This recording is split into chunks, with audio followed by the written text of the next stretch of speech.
In this video, I'll show you how to add a custom font to your Shopify store.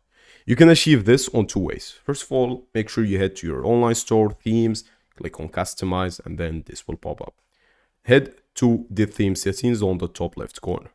Search typography, and then you'll be able to change it to something from your own choice.